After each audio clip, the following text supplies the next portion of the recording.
I don't know how many of you are aviation enthusiasts, but if you are, you're going to enjoy the pictures I'm about to show you because they've just been released by Boeing.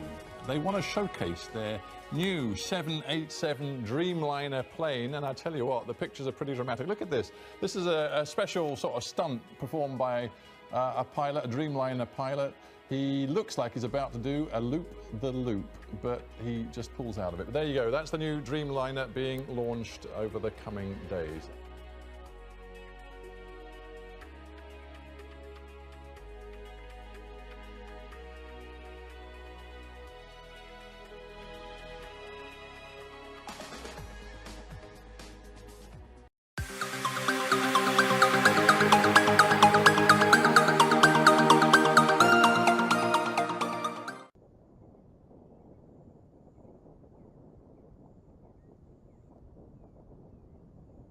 Atlantis now beginning what is known as the pre-flare maneuver. It will pull the nose up a little bit right before it hits the runway.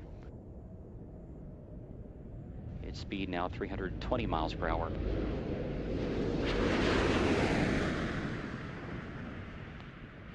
The gear is down and locked.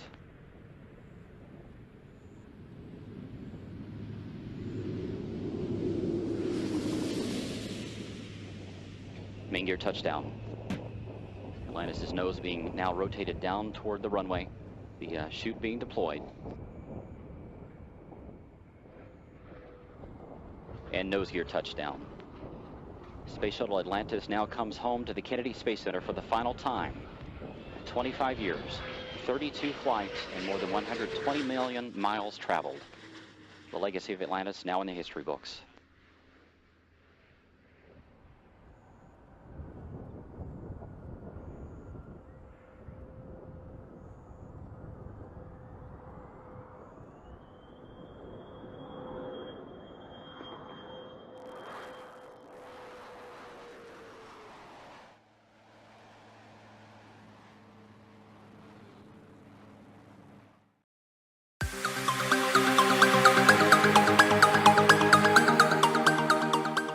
In the first part of Lester Holt's report here tonight, the landing gear on a 767 widebody flying from Newark to Warsaw refuses to come down.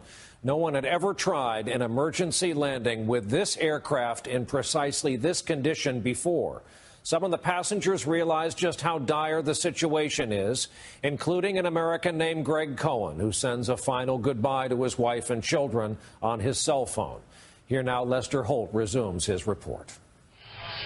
In the skies over Warsaw, LOT Polish Airlines Flight 16, with 231 on board, was just seconds away from attempting an emergency landing like no other.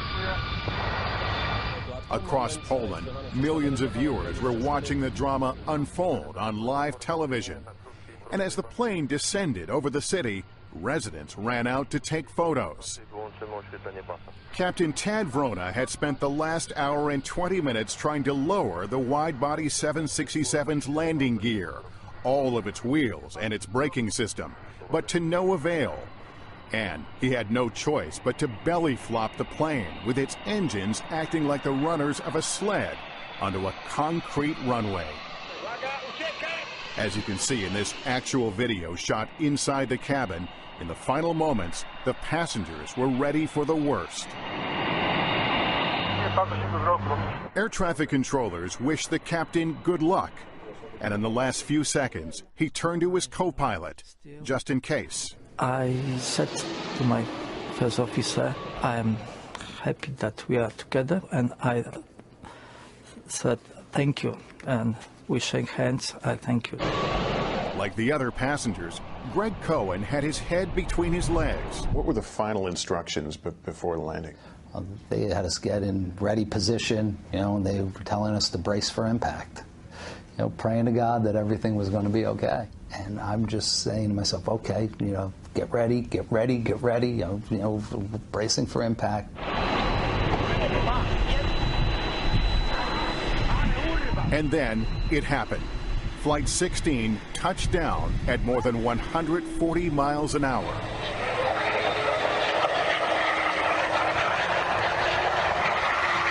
This is the moment of contact on the runway, shot from inside the cabin.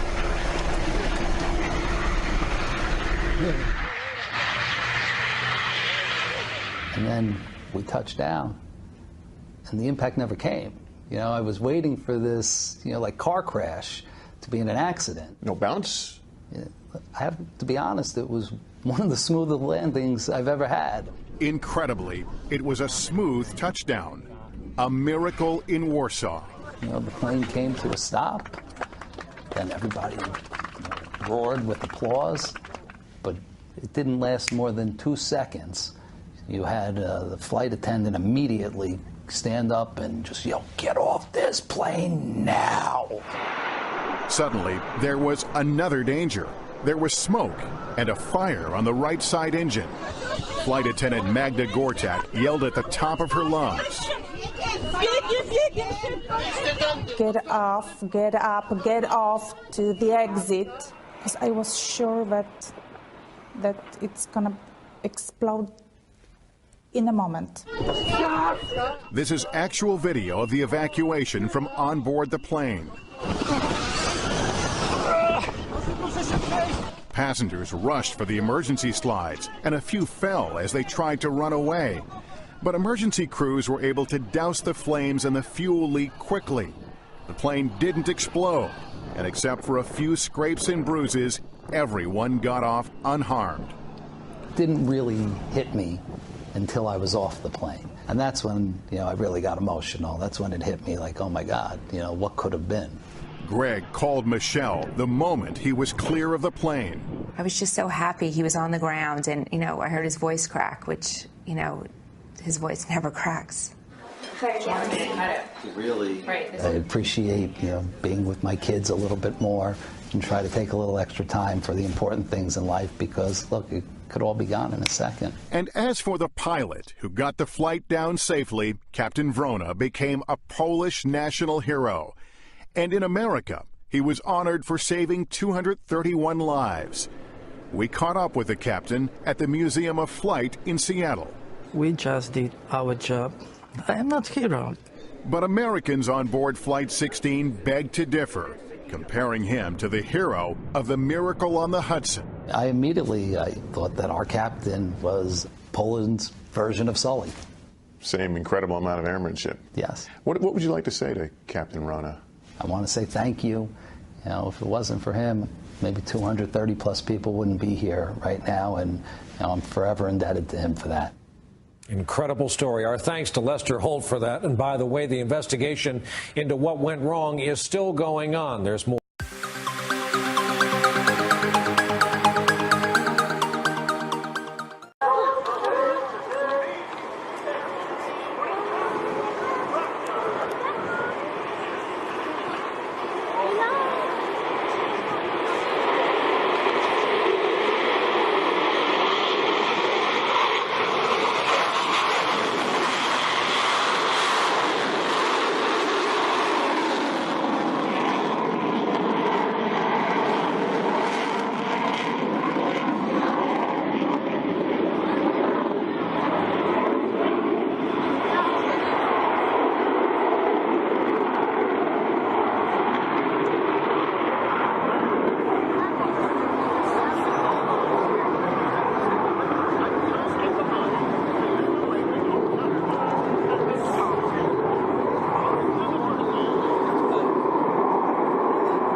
my God.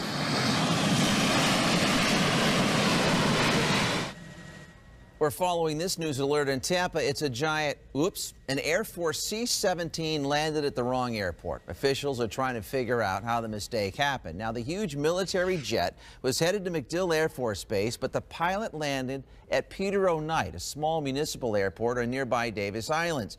Fox 13's Steph DiPietrantonio is live at Peter O. Knight. And Steph, big cargo jet, small runway. How are they going to fix it? You know, Chip, that is the 400,000-pound question here tonight. As you can see, the massive aircraft is still stuck here behind me on the airstrip, and it looks like it's going to be there for a little while. The real problem here is the airstrip is only designed to hold about 20,000 pounds. So if you do the math, they've got a lot of work to do here to lighten the load, and it's really becoming somewhat of a spectacle here along the fence, along the sidelines here. Folks keep asking, how do you think it's going to make it off this runway and get over to MacDill? Skyfox got some amazing angles of this just a little while ago. It's been on the ground since about 1:20, 1:30 this afternoon. The scuttlebutt here on the street is, from some pilots we spoke with, is that the aircraft may be grounded for maybe up to 24 hours. Now, one of those pilots was a corporate pilot. You heard his video there from his iPhone. He saw the whole thing. He was waiting for his plane to leave to go back over to TIA when he saw this C-17 flying too low. He said he laughed to himself. He knew the pilot must have made a mistake and gotten the wrong airstrip.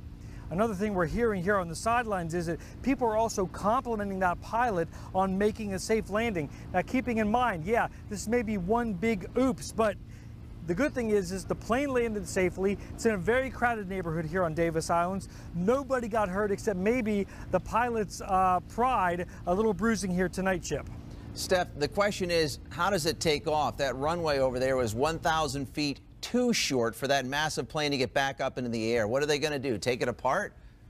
Well, one of the guys we spoke with who is a pilot, him and his wife were standing here on the sidelines. We're told that the strip is about 3,500 feet long, and that kind of plane can take off in just that amount of space. I did some research, and I guess the northeast and the southwest strips here were lengthened back in 2008. They're going to need every inch they can to get this thing off the airstrip. Now, the good news is they can take some fuel out of the plane. They can take whatever cargo might be on the plane off of there potentially. 2 buses have shown up behind me here from MacDill. We don't know what's going on out there yet. All the Air Force has said is they've confirmed it's one of their planes that's landed here. What they're going to do to either lighten the plane or move it, we don't know yet, Chip. So they're not saying how he ended up at Peter O. Knight because there's no control tower at that airport.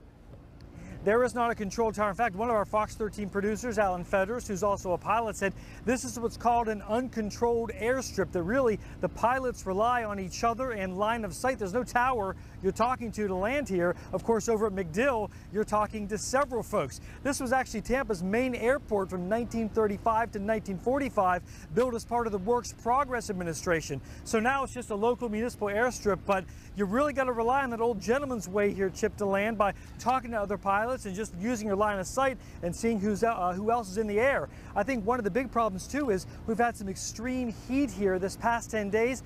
Those airstrips, you get a plane that heavy landing on something like that, it could sink, there could be damage to the airstrip. There's going to be a lot of questions after this plane finally gets out of here, Chip. All right, thanks a lot, Steph. Appreciate that.